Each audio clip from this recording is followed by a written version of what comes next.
Thank you, Jerry. I'm sure we've had enough gloomy news so far. Sadly, I bring you some more.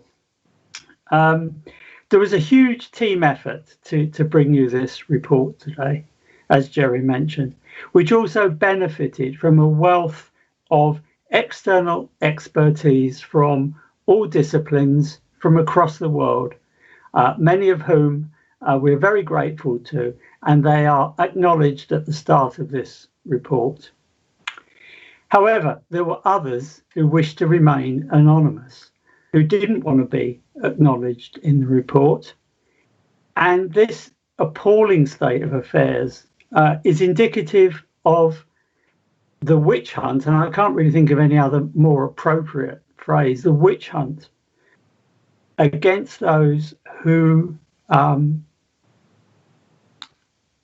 this witch hunt happens, within the academic and clinical world of international tobacco control, and it's aimed at those who support tobacco harm reduction on the assumption that this is a proxy for being in the pocket of big tobacco.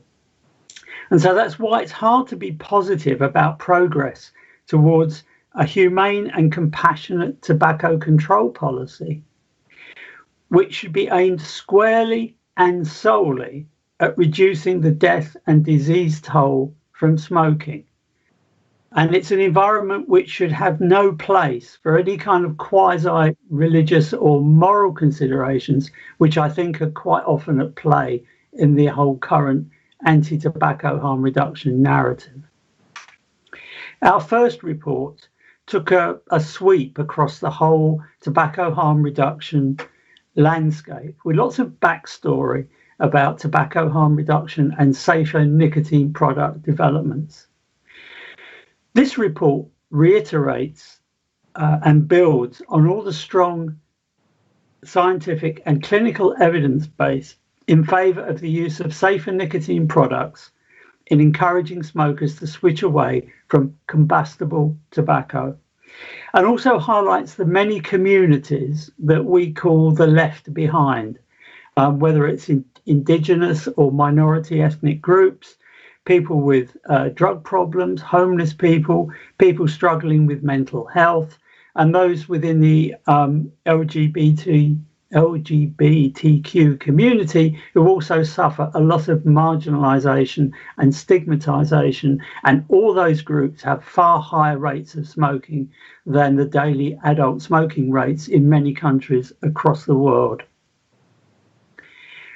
And these people are not only left behind, but they're left powerless to determine their own health through lack of, and to reiterate Jerry's 4As, the products that are available, accessible, appropriate, and acceptable alternatives to combustible tobacco. However, since 2018, and in spite of all the consistent evidence from independent authorities like Public Health England, the climate against tobacco harm reduction and safer nicotine products has grown ever more toxic. And so in this report, we have taken the gloves off to some extent to expose both the deliberate misinformation and bad science, and also by whom and by what means these are being propagated.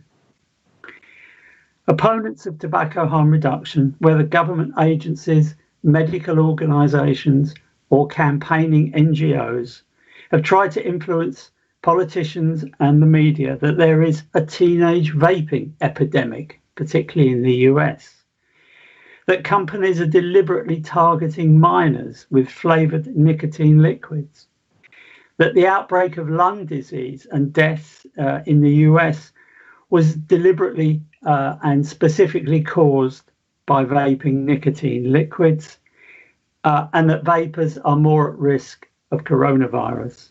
There's not a shred of evidence for any of this, as our report with its near 300 references aims to underline.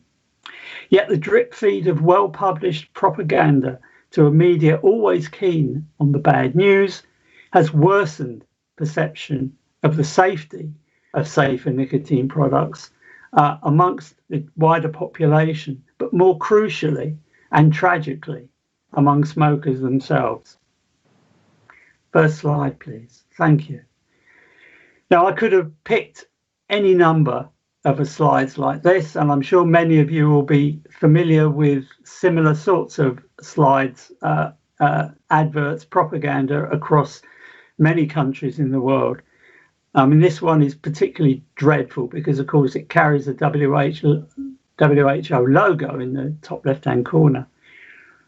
And what it's trying to promote here is a kind of hypothetical non-issue, really, and quite conveniently sidesteps the real problem that there is in trying to combat the smoking epidemic amongst the adult smoking population across the world. That's where the real public health disaster currently resides. Okay, thanks. And if that wasn't bad enough, a well-orchestrated network of Western-based NGOs funded by Bloomberg philanthropies, so there's nothing very philanthropic to see here, with help from the Gates Foundation, have been urging poorer countries, LMIC, to go for outright bans because they don't have the infrastructure to make their own decisions. And you thought colonialism was a thing of the past. This is not some sort of QAnon conspiracy theory stuff. No, I'm not going to go into a great deal of detail about this, except to say that what purports to be the views of independent agencies across the world are anything but independent, tied as they are to a very welcome money flow whose purposes are directed from New York. Now, you might argue that not all of this cash is being directed towards anti-tobacco harm reduction activities, and this may well be true, except that Bloomberg, for example, has donated millions of dollars in the USA alone to fight against nicotine flavors. So it's a reasonable assumption that most of the cash currently flowing through this system and the tobacco control efforts that go along with that are actually being directed against tobacco harm reduction. Perhaps worst of all, and reflecting back on that previous slide, is the intransigence of the WHO against tobacco harm reduction in the face of the failure of the Framework Convention on Tobacco Control after 15 years of operation to bring about any improvements in the WHO's own forecast for the death and disease toll from smoking over the next 80 years to the end of this century, which is 1 billion lives lost. Imagine the political, economic and social upheaval if the WHO were predicting that 1 billion lives would be lost by coronavirus. There is common ground in the need to tackle the smoking epidemic, especially in LMIC, where, as Jerry pointed out, 80% of smokers live. However, that common ground is being turned into a battlefield under a flag of a wholly unjustified and misguided war against nicotine. There's been a drug war for the last 100 years. We need a war against nicotine to run out of puff long before that. Thank you very much.